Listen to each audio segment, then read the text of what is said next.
Kwa jina la Baba na la Mwana na la Roho Mtakatifu. Amen. Salamu za upendo kwenu nyote.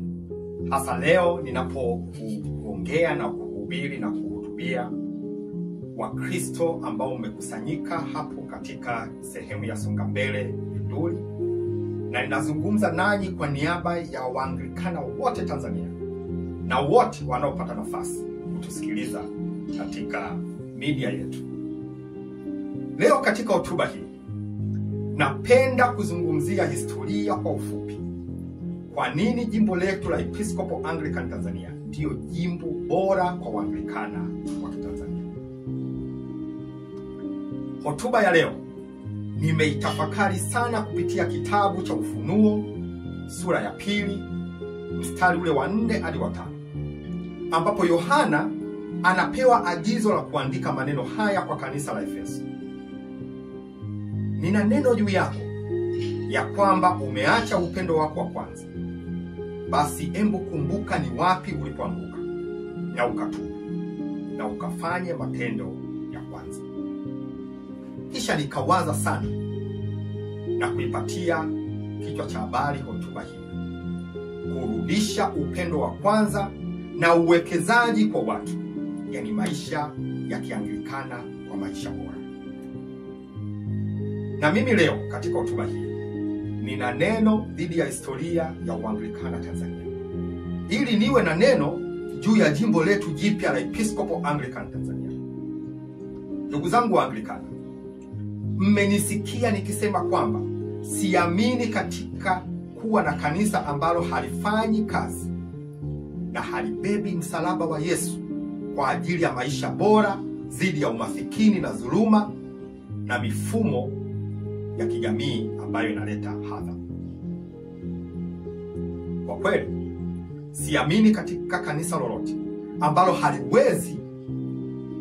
haliwekezi katika maisha ya watu binafsi na jumuiya.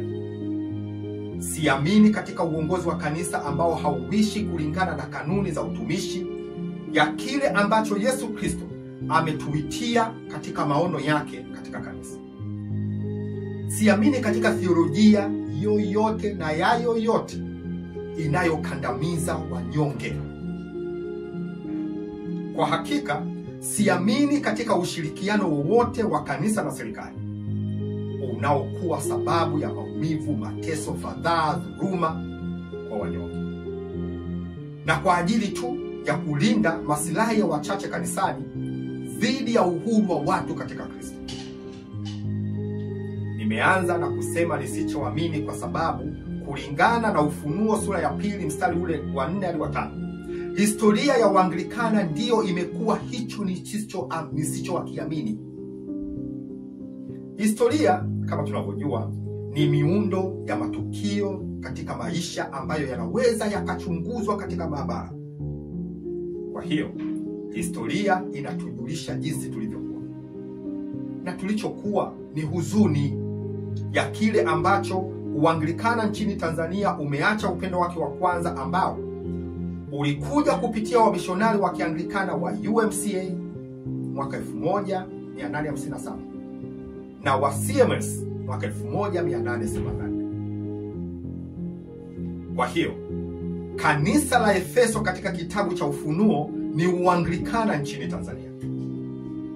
Kwa hiyo, nasema dhidi ya kuwa hivyo katika uhakika wa kihistoria na hata wa kitheolojia.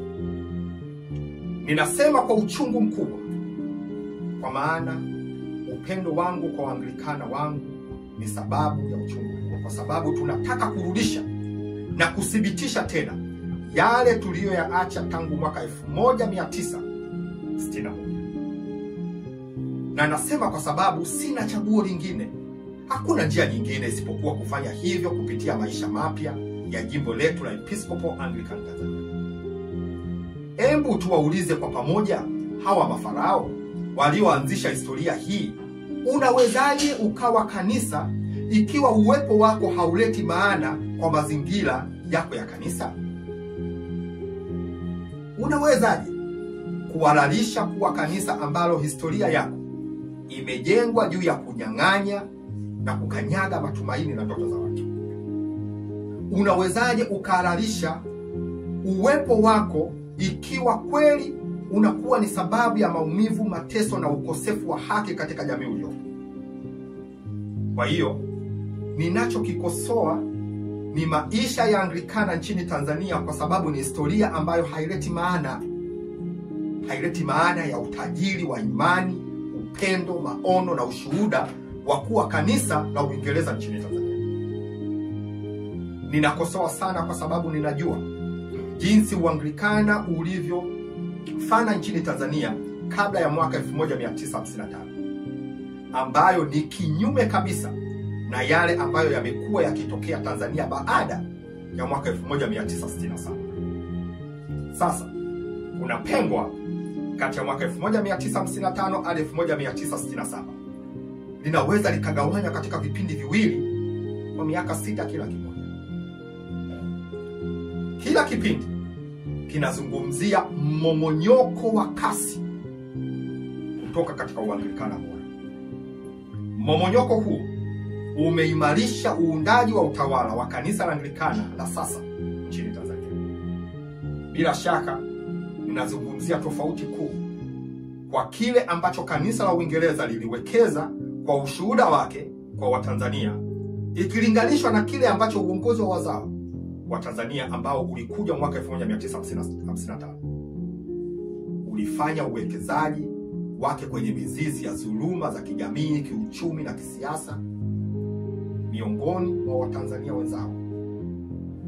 Ukweli huu ni kikwazo kwa maadili ya Anglo-Catholicism na ushuhuda wake kwa ulimwengu wa dhambi na maovu. Mahabara ya uongozi huu wa wazawa ni huzuni tupu. Wakati kanisa la Anglikana lilipokuwa chini ya CMS nchini Tanzania, lilianzishwa Mpwapwa tangu mwaka 1884. Kanisa la UMCA ambalo ndio Anglo-Catholic au High Church lilipata mizizi yake visiwani na pwani ya Tanzania tangu mwaka 1857. Hebu tuangalie maeneo ya karibu ya uwepo wa Anglikana katika maeneo hayo yote, na uniambie kile unachokiona kwa karibu. Naamini utakubaliana nami jinsi inavyosikitisha, haswa nikirejea Mpwapwa, Magila, Zanzibar, Bagamoyo na sehemu nyingi. Wacha tuzungumze juu ya upendo wa kwanza.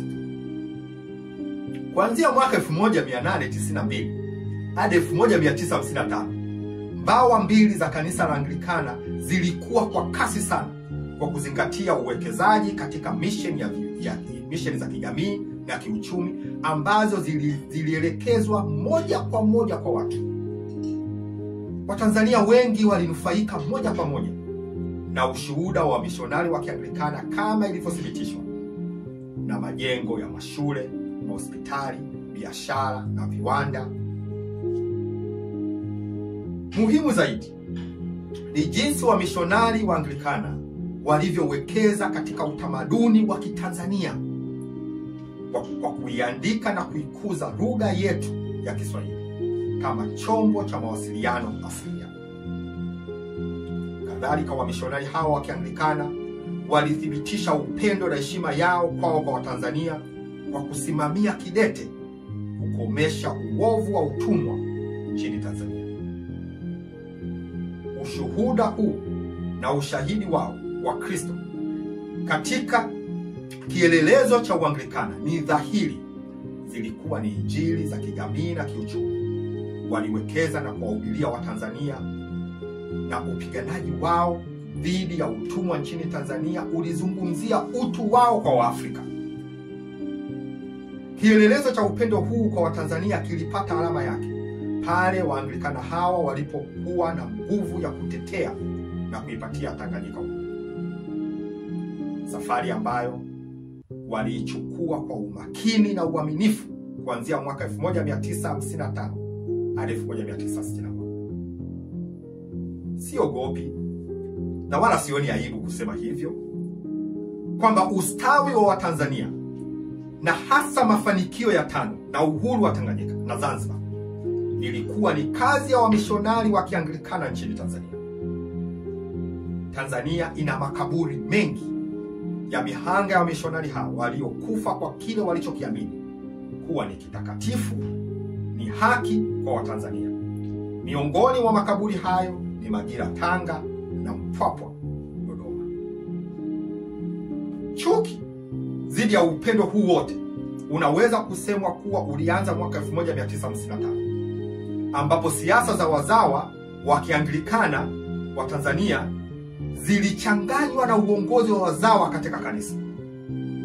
Wamishonari wa Kianglikana walijitolea kufanya kazi na serikali za kisiasa ya Uingereza katika kuhakikisha Watanganyika sio tu wanapata uhuru wao, bali pia faida ya injili yao inaishi na kudumu katika maisha ya Watanzania kupitia ushuhuda wa kanisa la Anglikana. Upendo huu na kujitolea kwao vilivunjwa moyo na kutupiliwa mbali nyuma ya pazia la uzawa wa kujitawala wa kanisa la Anglikana ambao ulianza mwaka 1955. Cha kusikitisha na cha uovu, uongozi wa wazawa wa Tanzania ulifanya juhudi kubwa kujitenga kabisa na utambulisho na historia ya mission ya kanisa la Anglikana katika jina la uzawa ambao mfumuko wake wa kisiasa katika kanisa ulikuwa ni dhahiri kwamba wamishonari wa Kianglikana walinaswa na siasa hizo chafu pale Watanzania walipopewa nafasi ya kuliongoza kanisa la Kianglikana, ambapo kwa ujinga na kwa makusudi walilisambaratisha Uanglikana Tanzania. Kuvunjwa kwa utambulisho wa Anglikana kulifanyika kwa ufasaha mkuu baada ya kuwa na wanasiasa wengi katika uongozi wa walei kanisani. Walihakikisha wanawaweka makasisi ambao hawakuwa na elimu, ambao hawakuweza kustahimili shinikizo la uhusiano kati ya serikali na kanisa. Ukiweka kando, hawakufahamu kabisa kueleza kwa ufasaha nini utume wa kanisa la Anglikana kwa Watanzania. Walifikiri kwamba walichukua nafasi ya wamishonari waliofanya kazi na mfalme wa Uingereza. Wazawa wakafunganisha majukumu yao kama wahudumu wa kanisa na siasa za nchi. Hatimaye waliwalazimisha wamishonari wa UMCA na CMS kuondoka nchini, na waliondoka hivyo kwa machozi ya huzuni na masikitiko. Taasisi zote za Anglikana zilitawaliwa na utamaduni ambao pia ulikubaliwa na uongozi wa kanisa na ukawa ndio wa kudumu katika matumizi mabaya ya mali na hazina za kanisa bila uwajibikaji. Utamaduni wa kanisa ukawa na nguvu katika utamaduni ambao unaendelea. Chukua chako mapema. Huzuni kubwa ilikuwa pale viongozi hao wazao ndani ya kanisa walipokomesha kabisa utambulisho wa jina la kanisa la Anglikana na kubadili kuwa kanisa la jimbo Tanzania mwaka 1970. Sasa kama mtheolojia na mtaalamu wa akili, kukana jina la kanisa la Anglikana kulimaanisha kukataa utambulisho wa Uanglikana wenyewe. Kwa hiyo tukumbuke kuwa hadi mwaka 1995, juzi tu, ndipo waliamua kutumia jina tena la Anglikana. Naleta historia hii ili kuleta uhai katika umuhimu wa kutoka kwetu, kwa sababu kuna jitihada za makusudi za kupotosha Waanglikana wengi juu ya uhai wa kutoka kwetu na maisha yetu ya jimbo la Episcopal Anglican Tanzania. Moja ya upotoshaji huo ni pale wanapozidi kutuongopea mbele za watu, na nimepata habari hapo Songa Mbele na sehemu nyingi Tanzania bado wanasema kwamba kwa sababu sisi tunaitikia Marekani, basi sisi tunaitikia katika jimbo la mashoga. Huo ni uongo. Wanaandika historia ya uongo. Ngoja nisaishe historia hiyo. Marekani kuna majimbo tofauti ya Kianglikana. Sisi wa jimbo la Episcopal Anglican Tanzania hatushirikiani na jimbo la mashoga Tanzania. Hatushirikiani kabisa na jimbo la mashoga la Episcopal Anglican Church. No, la Episcopal la kanisa la Episcopal Marekani. hatushirikiani na jimbo hilo. Sisi tunashirikiana na jimbo ambalo kwa hakika ndio lilitoka katika jimbo hilo la Episkopa hapa Marekani, na linasimamia katika utakatifu wa kihistoria na maadili ya Anglo-Catholicism.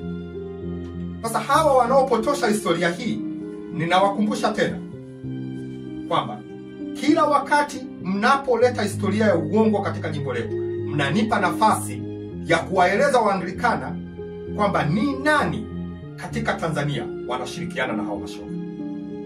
Sisi hatushirikiani nao. Hao wanaosema sisi tunashirikiana nao ndio wanaoshirikiana na hao mashoga.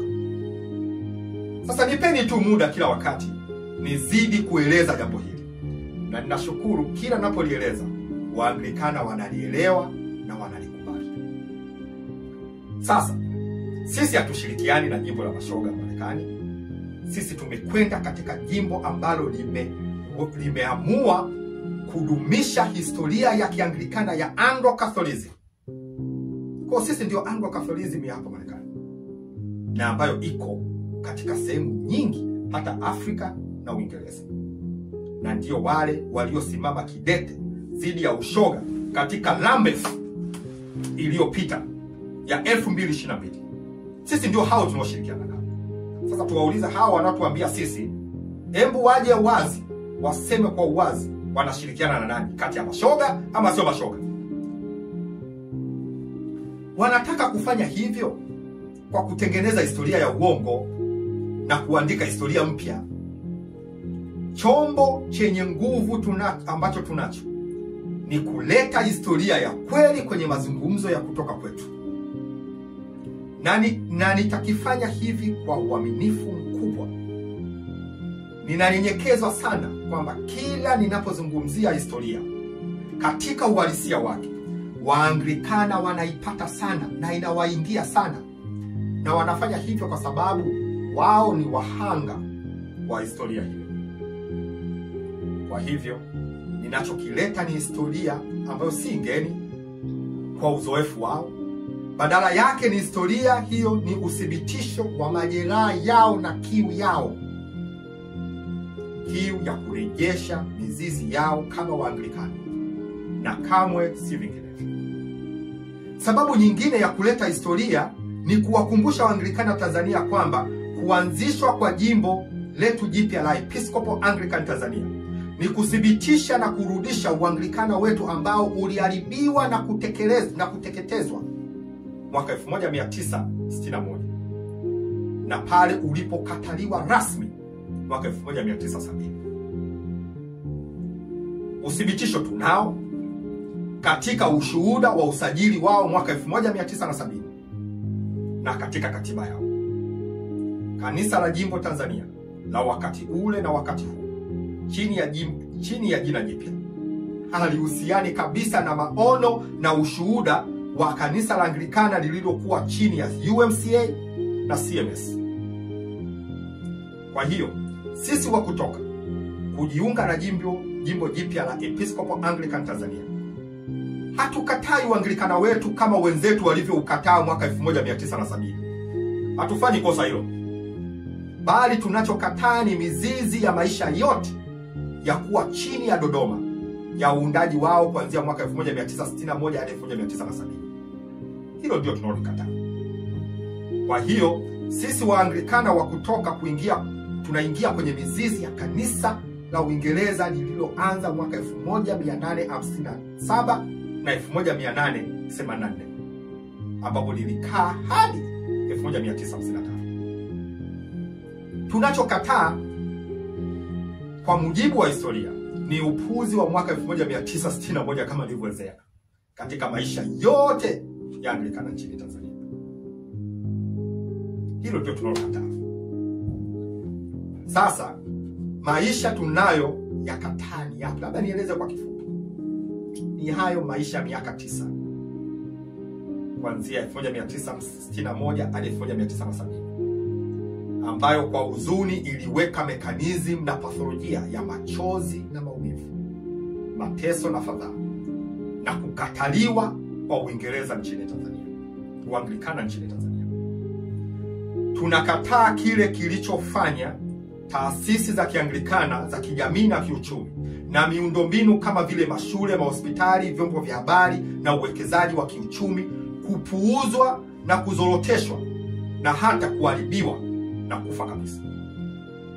Tunachokataa ni kile tunachokiona, jinsi taasisi ambazo hata hizo ambazo bado ziko hai zipo katika hati ya kufa, na bila shaka zinafanya kazi kuwanufaisha wachache walio madarakani, ambapo ni uthibitisho tosha wa kurarua jasho na sadaka za maskini. Tunachokataa ni siasa zilizoingizwa kanisani ambazo zimeimarisha umasikini na dhuluma katika maeneo yote ya uwepo wa Uanglikana Tanzania.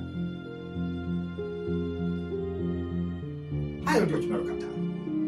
Tunakataa siasa na sera hizo ambazo tunajua ni ukatili wa Injili ya uhuru katika Kristo.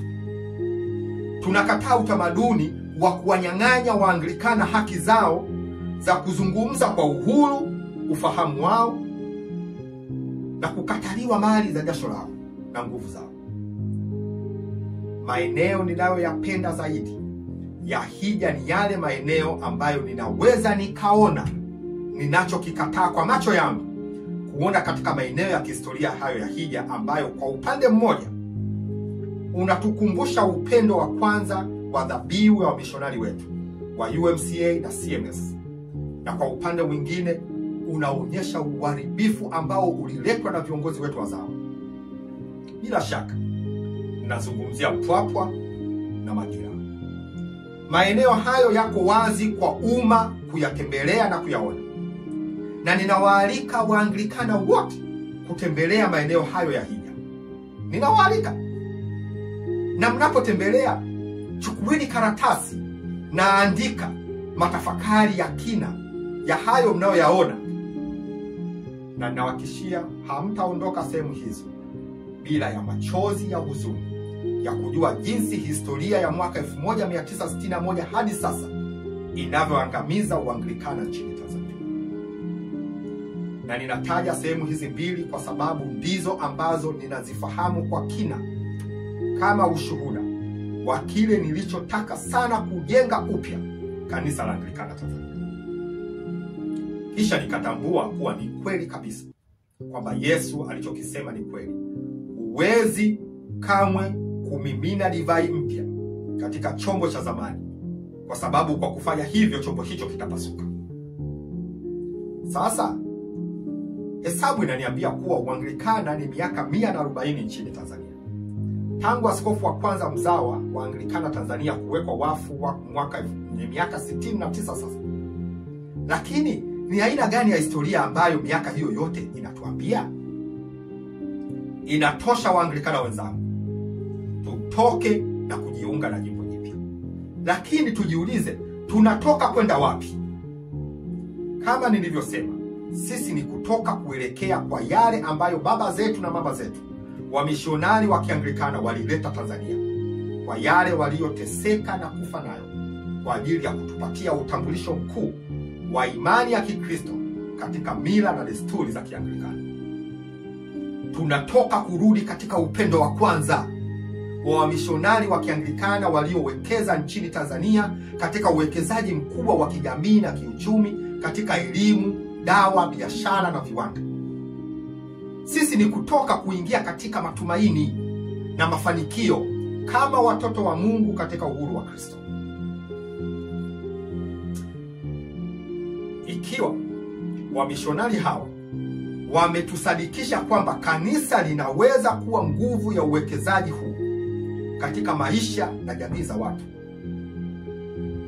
basi maisha yetu katika jimbo jipya ni ya imani ya kale yatapata maana katika nguzo zetu 4 za ibada za Kikatoliki, haki za kinabii, amani na maendeleo yetu. Kwa hiyo kutoka si jambo jeni kwa Anglikana, sio jambo jeni, hususan ambapo jimbo letu jipya litawekeza katika kubadilisha na kuboresha miundombinu ya kiuchumi na kijamii. Na tutazunguka watu ili wakatae maskini na wachukue fursa ya miundombinu kwa ajili ya maisha yao binafsi na familia na jamii zao. Tutahakikisha kwamba parokia zetu ni vituo vya jamii vya Injili ya maendeleo ya kijamii na matumaini ya ustawi katika maeneo yote ya kiparokia. Tutahakikisha waumini wetu wanaona parokia zao kama sehemu yao ya umiliki katika uhuru wao wa kupambanua na kutekeleza miradi inayotumikia maono yao ya Injili kwa ajili yao na jumuiya zao, kwa sababu watakuwa na haki ya kumiliki miradi yao na kumiliki mali zao na kuendesha katika njia inayolingana na maono yao na maslahi yao. Watajisifia na kujisikia wanamiliki parokia zao, wanachukua umiliki wao kwa uzito na uwajibikaji katika maisha ya pamoja na majukumu yao na jimbo lao. Hisia zao za uhuru zitawapa sababu ya kuwa watu bora katika jina la Kristo. Waumini wetu ndio watakaolazimika kuwa walinzi wa uwajibikaji wa viongozi, kwa sababu lazima viongozi watumikie maslahi ya waumini, na kama hawawezi kuwa viongozi kabisa. Tutahitimisha hili kwa kuamini na kutenda kwa theolojia ambayo inatufundisha kwamba utambuzi wa mapenzi ya Mungu ni mchakato wa jumuiya nzima ndani ya fungamano la neno la Mungu, historia na mapokeo na hekima. Na katika mchakato huu wa jumuiya, hatuamini kwamba ni askofu peke yake ndiyo mwenye huo uwezo. Jimbo letu linakataa hisia za ofisi za maaskofu kama wafalme, wadhalimu na madikteta. Hapa katika jimbo letu la Episcopal Anglican Tanzania, Waanglikana ni taifa huru la Anglo-Catholicism kwa ajili ya upendo wa Kristo duniani. Kwa hiyo tunawaambia Waanglikana wote, karibuni katika jimbo letu, karibuni katika uhuru. Karibu kuwekeza na kumiliki hazina yako, sadaka yako, jasho lako. Karibu kuwa taifa huru. Karibu kuwa Mwanglikana wa kweli. Tunarejesha hali ya kihistoria ya ushirikiano na heshima na wamishonari wetu wa Kianglikana na serikali na taasisi za watu binafsi katika kuwekeza katika jamii na kiuchumi, kwa kuwa tunalinda dhana bora ya uwajibikaji, haki za watu kumiliki mali, uhuru wa parokia, ushirikiano na waumini na taasisi za jimbo letu. Kwa sababu kuwa na imani katika Kristo ni mchakato wa pamoja katika kutambua mapenzi ya Mungu. Tunarudisha heshima kwa wito wa huduma za walei na watiwa mikono. Tutaangalia miito yote kama taaluma ambazo zinastahili kufunzwa vyema, kupewa leseni ipasavyo na kulipwa fedha ambayo ili waweze kuishi maisha bora na kustaafu siku zijazo. Tunafanya hivyo kwa usawa kwa wote, kwa sababu sisi sote ni watumishi sawa katika kanisa la Mungu. Hakuna mtu tunayosema na kuamini kwamba anastahili heshima na utu kuliko mtu mwingine. Katika jimbo letu hatufanyi hivyo. Kwa hiyo katika jimbo la Kianglikana la Episcopal Tanzania, hakuna mfalme wala farao dhidi ya mtumwa. Ndugu zangu Waanglikana, historia ninayowaeleza ni kwa ajili ya kutusaidia kuelewa hali ya mawazo ya mafarao yetu na njia zetu za kupata uhuru. Moja ya mambo ambayo wamishonari wa Kianglikana walisaidia sana Tanzania ni kuwapa sauti ya kuchapisha vitabu vyao na kuwasaidia kukutana katika baha za kahawa, yani coffee bars, ili kubadilishana mawazo yao. Kama vile zana hizi za uhuru zilitolewa na Watanzania kutoka kwa wamishonari wetu wa Kianglikana, basi kwa sababu walifanikiwa na kutupatia uhuru katika nchi yetu ya Tanzania, hatuna budi kuzihitaji tena kwa ajili ya uhuru wetu kama Waanglikana. Mafanikio yetu katika kutoka yanahitaji kuunda baha zetu za kahawa za kiufundi zidi ya yeyote kati ya farao mwenye nia ya kuchelewesha uhuru wetu. Tayari tuna miundombinu thabiti kwa ajili ya mikusanyiko yetu imara na yenye ufanisi na yenye amani ya baa zetu za kahawa chini ya utawala wa ndani wa walei. Baa zetu za kahawa ni ushirika wetu wa mikutano yetu ya nyumba kwa nyumba chini ya dhana ya kutoka, kwa kushirikiana na kupashana habari zetu kwa ufasaha na urahisi, na kuwaingiza wote wanaotafuta kutoka katika mashamba makubwa ya kimakanisa kimafarao. Mikutano hii ya nyumbani na iwe vituo vya kubadilishana habari na upangaji upya wa mikakati ya kuelekea kuunda parokia zetu. Moja ya mfano mkubwa wa mikutano ya kahawa ni kile ambacho waumini wa kanisa la Anglikana wa Mlali walifanya.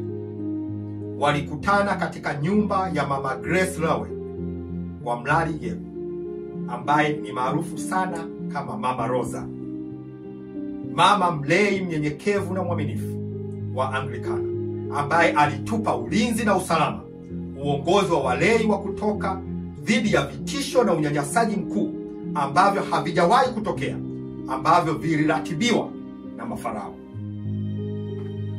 Kutokana na agizo hili na giza hili la vitisho, baa za kahawa za Mama Rosa ilitoa chakula na vinywaji na faragha kwa ajili ya kuanzishwa kwa jimbo la Episcopal Anglican Tanzania. Mama Rosa si mwanamke tajiri wa mali, bali ni mwanamke wa aina yule ya mwanamke aliyempatia Yesu na wanafunzi wake mahali pa baa ya kahawa kwa ajili ya kuanzisha kanisa. Inasemekana baa hiyo ya kahawa ilikuwa ni nyumbani wa Marko. Leo ninaomba jina la Mama Rosa litajwe na kuandikwa kama kielelezo cha utakatifu na ujasiri kwa ajili ya Kristo, mama ambaye jina lake litakumbukwa kama mmoja aliyewalinda Waanglikana wa kutoka kuelekea kurudisha utukufu wa Anglikana. Hadithi ya baa ya kahawa ya Mama Rosa itazungumzwa katika nyumba ya Waanglikana huko Canterbury, Uingereza, na jimbo letu kuu Marekani. Leo natangaza kwamba baa za kahawa za Mama Rosa kuwa ni moja ya maeneo ya kihistoria ya urithi wa Waanglikana nchini Tanzania. Naomba Waanglikana wote katika ardhi ya Tanzania wapate Mama Rosa wao kwa ajili ya mazungumzo na ajenda za kutoka. Nalipa jina ya baa zetu za kahawa kuwa ni Ecobat. Jina rahisi sana nimelitunga, Ecobat. Lakini Ecobat linamaanisha ni Exodus Coffee Bar Times. Narudia tena, tutaita baa zetu ni Ecobat, yani Exodus Coffee Bar Times.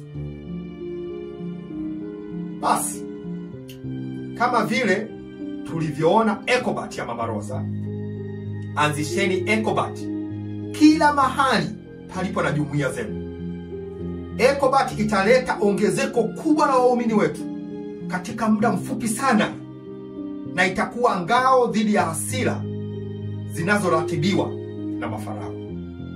Katika Ecobat zetu, mafarao hawa hawawezi tena kuja dhidi yetu na kuwa na nguvu yoyote ya mashine zao za kisiasa ili kutuingilia kati na kututisha mbele ya ushirika wetu wa Ecobat. Ecobat itatupa mshangao mkubwa wa kasi wa matokeo na mapendekezo yetu ya kuratibu na kujiundia parokia zetu.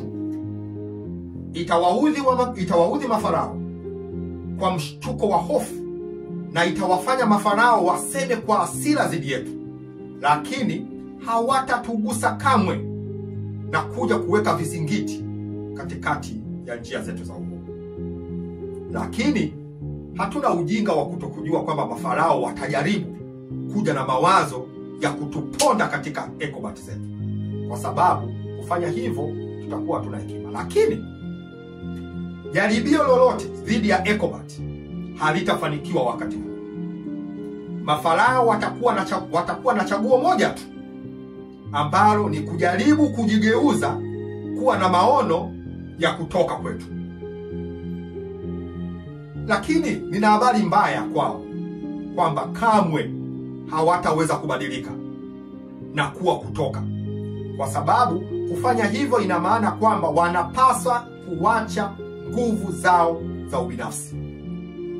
Hawataweza, kwa sababu wamezama sana katika mawazo yao ya kiwaskofu ya chukua chako mapema, na unyanyasaji na uhuru kunyanyasa watu uhuru wa kujieleza, kuwanyanyasa watu katika dhana ya uwajibikaji, na kudhulumu sadaka na jasho lao la waumini, na kuwakataza waumini haki ya kumiliki sadaka na mali. Wako katika hali ya kutokuweza kurekebishwa kabisa tangu malezi yao ya kihistoria ya mwaka 1961 hadi 1970, ambayo tayari yamewaimarisha hali ya uongozi wao kwa miaka 63 sasa. Ndiyo maana nimeweka katiba yetu wazi kwa wote, kwa sababu katiba yetu ndiyo nguvu kuu ya uhuru, ambayo aina yoyote ya ufarao itavunjwa. Njia mbadala ni hii tu. Tunawaomba tuishi bega kwa bega kwa amani na upatano kama watoto wamoja wa kanisa la Anglikana. Tuwape Waanglikana uchaguzi wa kuchagua maisha wanayotaka, ama maisha ya jimbo jipya la Episcopal Anglican Province of Tanzania, ama maisha ya jimbo la zamani. Tuwape uhuru, na katika uchaguzi huo basi na tuwe na ushirika kama Waanglikana. Wana Exodus wenzangu, wana Kutoka wenzangu, jimbo jipya la Episcopal Anglican Tanzania linawakaribisha tuwe vuguvugu ya kipekee ya Anglikana kwa kanisa linalojumuisha wote, katika kutoa fursa bora kwa wote, kuleta ujuzi na maarifa yao katika huduma na manufaa yao kwa watu wote kwa ajili ya utukufu wa Mungu. Isemwe kwa wazi kwamba kutoka kwetu ni uthibitisho wetu wa Ukatoliki katika Uanglikana wetu nchini Tanzania, tukiwa jimbo huru la Kianglikana Tanzania. Hili ni jambo zuri, kwa sababu tunachokichochea ni kiburi cha ufahari wetu kama Waanglikana, na kuibua hisia ya uaminifu, hususan urithi wetu wa Anglo-Catholic. Waanglikana nchini Tanzania wanahitaji jimbo hili jipya na kurekebisha sera zake kwa uzuri, kwa njia mpya, na kufikiri na kuishi imani yetu ya Kianglikana, huku tukiweka uso wetu dhidi ya kitu chochote ambacho hatujakitaka kilichotufanya kutoka katika mitazamo ya kukatisha tamaa. Kwa hakika tunasema kwa majivunio makubwa ya Uanglikana wetu kwamba kamwe hatutafanana na wale waliojaribu kudharau na kulikataa jina la Anglikana mwaka 1970. Jambo ambalo Waanglikana wengi hawalijui kwamba kwa hakika kanisa la Anglikana lilikataa jina la Anglikana mwaka 1970. Ndivyo walivyofanya hivyo, na hawakuwahi kujiita Waanglikana hadi mwaka 1995. Tukumbuke kwamba walijiita kanisa la jimbo Tanzania. Naam, niko hapa kuwakumbusha, kwa sababu kukataliwa huko kwa jina la Anglican kuna maana ya kina ya kithiolojia na hasa ya kiafya akili. Inazungumzia juu ya kizuizi chao, chuki na kukataa utambulisho wa Anglikana. Hii ndiyo sababu maisha yote na ushuhuda wao kuanzia mwaka 1961 hadi sasa hauna uhusiano wowote wa kiushuhuda. Lakini hii ni habari njema. Sisi Episcopal Anglican jimbo la Tanzania tunarudisha utukufu wa kanisa la Anglikana kwa Watanzania. Tutarudisha historia ya wamishonari kama vile ya Mama Mary Gisborne, daktari wa UMCA wa hospitali ya wakati huo ya Mtakatifu Luka. na mwanzilishi wa Tanganyika Christian Medical Board. Tutarudisha urithi na utukufu wa Mpwapwa. Tutarudisha utukufu wa Magila, Minaki, Mtakatifu Mark, Mtakatifu Philip, Masasi, Pemba, Unguja na kila mahali ambapo urithi na utukufu wa mishonari uliharibiwa. Episcopal Anglican Jimbo la Tanzania linakataa historia hiyo iliyoharibiwa, kwa sababu historia namna hii ni aina fulani ya chuki dhidi ya wamishonari wa Kianglikana katika jina lao. Historia kama hiyo kwa kweli iliondoa imani ya Kianglikana kutoka kwa lengo lake la wamishonari wote wa UMCA na CMS. Historia hiyo ni ya wizi wa kisiasa dhidi ya jasho, hazina na mali za makanisa zilizoharamishwa na uhuru wa kusema, demokrasia na haki za mali, mambo ambayo Anglikana ya Tanzania iliyapitisha katika sheria na katiba. Naomba ninyi nyote mnaonisikiliza mnisaidie kuweka wazi kwamba sisi katika jimbo jipya tuko katika utume na shughuli za kimishonari ambazo misingi yake ni kabla ya mwaka 1961. Tunafanya kazi ya kurejesha maisha ya watu katika imani, ushuhuda, utume kwa Watanzania.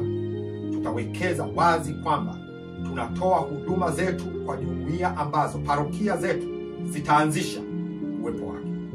Tutasaidia katika jaribio muhimu la kitheolojia na kimisiolojia, ile ambalo UMCA na CMS na mwaka 1857 na 1884 hadi 1961, kwamba kuwa kanisa la Anglikana kuna maanisha kwamba ni kuwa na kazi na huduma kwa watu kwa ajili ya watu. Hivyo jimbo la Episcopal Anglican nchini Tanzania liko hapa ili kukataa na liko hapa kukaa na kufanikiwa. Ninawakaribisha nyote kwa sababu ninawapenda nyote. Na tukumbuke, wanapotuchafua na historia mbaya, historia hiyo mbaya ndio yao. Wanapojaribu kuleta kwamba sisi tunashirikiana na watu wabaya, wanaoshirikiana na watu wabaya ni wao. Wanapotuchafua na historia ambayo haina maana, tukumbuke historia hii niliyoeleza leo. Historia hiyo ni yao. Ninawapenda sana. Na sasa tuna jimbo jipya. Karibuni tuijenge upya Anglikana yetu. Mungu awabariki sana. Amen. Episcopal Anglican Media, maisha yanayohubiri.